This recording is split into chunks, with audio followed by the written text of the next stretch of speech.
पुण्यश्लोक अहिल्यादेवी होळकर यांचे कार्य प्रेरणादायी, जलसंपदा मंत्री गिरीश महाजन यांचे प्रतिपादन।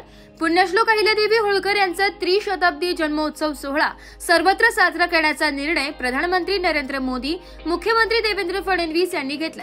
अहिल्यादेवी होळकर यांचे कार्य प्रेरणादायी असे प्रतिपादन राज्याचे जलसंपदा मंत्री, विदर्भ, तापी, कोकण पाटबंधारे विकास महामंडळ आपत्ती व्यवस्थापन मंत्री गिरीश महाजन यांनी केले। पुण्यश्लोक अहिल्यादेवी होळकर त्रिशताब्दी सोहळा समितीतर्फे पुण्यश्लोक अहिल्यादेवी होळकर यांच्या त्रिशताब्दी जन्मोत्सव सोहळ्यानिमित्त आज सकाळी चांदवड येथील होळकर वाडा रंगमहालात येथे जागर होळकर शाहीचा या कार्यक्रमाचे आयोजन करण्यात आले होते।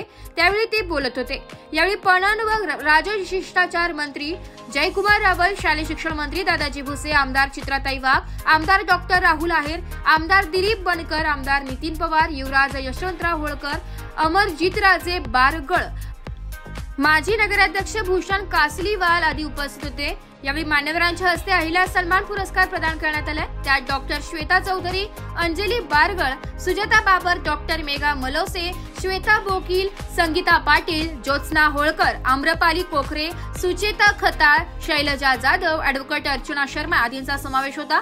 यानिमित्त रंगमहाल येथे शस्त्र प्रदर्शन भरवण्यात आलं होतं।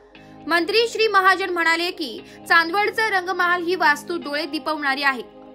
अहिल्याबाई होळकर यांनी महिलांची ताकद ओळखली होती। त्यांनी अनिष्ट प्रथा बंद केल्या। त्यांनी प्रशासक म्हणून उत्तम कामगिरी बजावली। 300 वर्षांपूर्वी त्यांनी जलसंवर्धनाचे महत्त्व ओळखले होते। अहिल्यादेवी होळकर यांना अभिवादनासाठी राज्य शासनाने काही दिवसांपूर्वी चौंडी येथे मंत्री मंडळाची बैठक घेण्यात आली होती।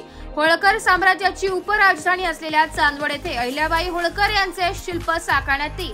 तसेच त्यांच्या पदस्पर्शाने पावन झालेल्या वास्तूंच्या संवर्धनासाठी निधीची कमतरता पडू दिली जाणार नाही। आगामी कुंभमेळ्यासाठी येणाऱ्या भाविकांना चांदवड येथील रंगमहालाची माहिती देण्यात येईल असेही त्यांनी सांगितले। पणन मंत्री श्री रावल म्हणाले की अहिल्याबाई होळकर यांचा राज्यकारभार प्रेरणादायी आहे। अहिल्यादेवी होळकर यांचा पदस्पर्श या वास्तूला लाभलाय। या वास्तूंच्या संवर्धनासाठी जबाबदारी आपल्यावर आहे। शालेय शिक्षण मंत्री श्री भुसे म्हणाले की पुण्यश्लोक अहिल्यादेवी होळकर यांनी देशात विकास कामे केली। मालेगाव येथील पूल अहिल्यादेवी होळकर यांनी बांधलाय। शालेय विद्यार्थ्यांना रंगमहालाची सहल घडविण्यात येईल। आगामी कुंभमेळ्याच्या आराखड्यात रंगमहालाचा समावेश करावा अशी अपेक्षा व्यक्त केली आहे।